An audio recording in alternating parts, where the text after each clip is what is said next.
On one side of the property, it was an old white man who owned that land. Well, niggas wasn't gonna have nothing better than what he was gonna have. So what they did was, what he did was he blocked the road. He was the sheriff of Newberry, so he blocked the road. To keep them from buying? To keep them from getting on the land. Dad, who owned it? It was his though. He owned a section, and then on the other side is where our grandfather. But you had to go across his. But you had to go cross his to get to theirs, and he so he blocked the road off. Mom, you remember when Sam Henderson blocked that road off? Calvary Church Road. I love you so much. And he said we own that land anyway. Oh my goodness. So And they've been trying to sell it, and they couldn't sell it. because And they finding out. They finding out because he never. I think it's gonna boil down to he never owned it. And then whose property is it? I don't know yet. But they but if like my dad and them can get their hands on it, they would take it. Cause it's the other. They will own almost the whole road Yes, they is. if they got it. Ma'am.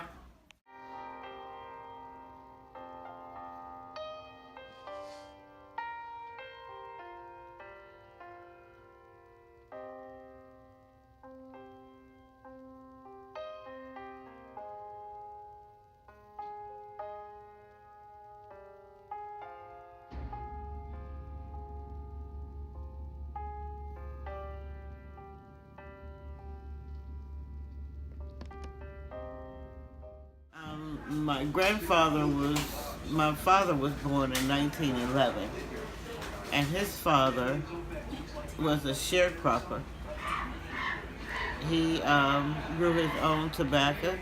He had plenty of fruits and vegetables, and that's how he made his living. He bought cows, 2 cows, Esther and Bessie, and he paid $10 for each cow. Life back then was kind of hard. He had 99 acres of land given to him by his father, which I really don't know his name. And they also built a house for him to start his own sharecropping business. He had brothers, John and Jim, who also too did the same thing. And one worked with the railroad back then. We had a lot of places that we weren't allowed to go in the front door. We had to go in the back door to get purchased food or anything we wanted. We had certain places we could go and we could not go. My grandmother, she had told me about once the first time she ever saw an airplane. She said they ran for their dear life because they had no clue what it was. And also, too, my grandfather, my mother's father, had gotten killed in a coal mine somewhere in Virginia. And when the people came looking for my grandmother, she was so afraid because she had 7 children that they were coming to lock her up or put her back in slavery. Therefore, she refused to tell them who she was.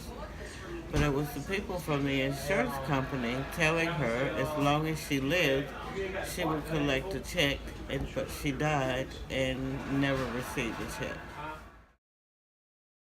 That his name was Dad Amos, and he was really big in the building of Newberry College. He has a lot of plaques and so forth over there, and he was from the Jalapa area, where they also, my grandfather, Marcellus, had all of the land that they had given him, but they had put it in writing like he had sold it to them, so that people would know, I guess, perhaps, that he had a black child. Now, Granddaddy's Marcellus' mother, we still don't know her name, even though we searched many records and unable to come up with anything. Dad Amos is Granddaddy Marcella's father? Yes, that's what we were told. And he gave a lot of money into building Newberry College? Yes. Wow. Yeah. And I didn't know that until I was talking to, I'm a caregiver, and I was sitting with this white lady named Mrs. Kirkland. Then, at that time, she said that they was plying mules and digging up rocks for the football field, and they named it Kirkland Field after him.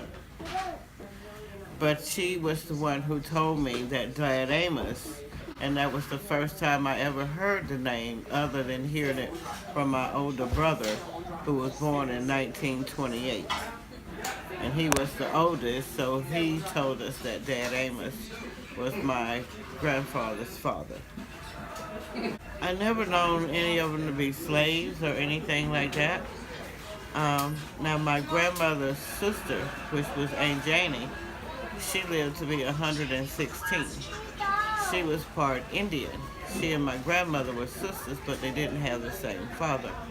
And she told me a lot of things about the slavery back then, how difficult the times were and everything. I never knew many of them that had went on to get an education, but they was busy trying to make sure that their children had the education that they'd never had. As I think about wealth, education, and freedom, for African Americans, that ties in nicely to each other. Because, first of all, we had to fight for our freedom. And in fighting for our freedom, some of us even had to fight, we had to also fight for wealth. But there were so many people like Madam C.J. Walker, who was extremely wealthy. And then they had children like this one. And then they made sure that they were educated, and they didn't just accept anything. They believed in fighting for education. But we go all the way back to when we were chained and brought to this country from different from the continent of Africa. We were stolen from different islands that were on the coast, such as Togo, Ghana, Benin. All of those are on the beautiful coast of the Ivory Coast of Africa. So once we initially came into Boston, and you know about Sankey and all the different slaves. But on our route here, so many of our forefathers died they were in bondage, they weren't fed and all after they were captured and brought here, so they died along the way. Once they got here, they were sold to work on rice plantations. A lot of them were brought to islands, and they were even brought to the coast of South Carolina. And they were, we still currently have an island in South Carolina where people make sweetgrass baskets. Well, that's how they started making money to build wealth. But then along the way, we also had people like Madam C.J. Walker, who became a multimillionaire. She was a philanthropist, and she invented the straightening comb and other hair products because we wanted our hair straightened so that we can look like white people. So we always tried to do that. We also think about when it comes to us and growing and prospering, there are people with skin tones such as mine who had where our forefathers, our parents, our grandparents, whenever they wanted to, they took advantage of them. So we have children that were mulatto children, or just could go for white, or just fair-skinned children that belonged to the slave master. But through it all, we prospered. If we look at Frederick Douglass was one of the greatest orators, and he always talked about African Americans and how proud we are of our heritage, what we know, how we know it, and what we did. But the thing that stands out for me with Frederick Douglass is his 3 words. He said, agitate, agitate, agitate. And if you know what agitate means, it means to change, and keep on changing, and we just can't stay stagnant. And that's what's embedded in our heritage.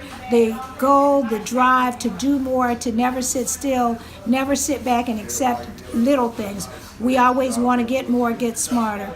I'm very fortunate to have gotten my high school diploma, because some of my siblings didn't get a high school diploma.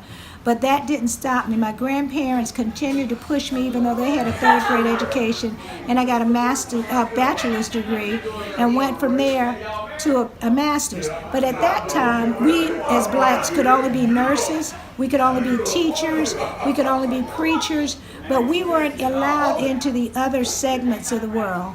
So I went into education because I did not want to work on a farm. I did not want to work in a factory. But I could always hear my grandfather saying, you can do more, you can do better. So we were always pushed into education. Wealth came too, but it was always a fight for us because the white man could always keep us back with wealth. So we didn't understand, and today we still don't quite understand wealth. We have some very rich and some powerful people like Oprah Winfrey, who started from nothing, and she's extremely wealthy. But we have day-to-day people who are wealthy. I have a friend of mine, her name is Carolyn Hunter, and she's a millionaire, lives in Charleston, South Carolina. So we build wealth, but we build wealth in different corners of the room and not usually together.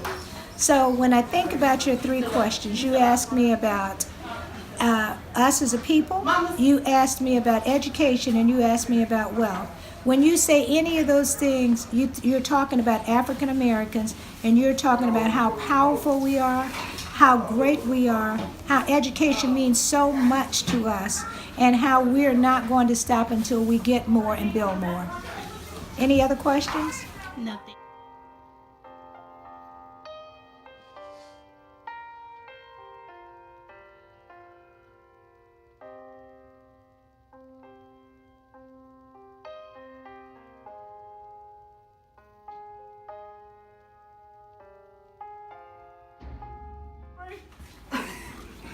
Hey, go on, man, Jamaica! Jamaica! Babe, if my hair fall out because of facial. But this is a catch. You can buy it. What? You gotta answer the question. Okay, I'm sorry. This going into the bloopers. Okay. As I read it.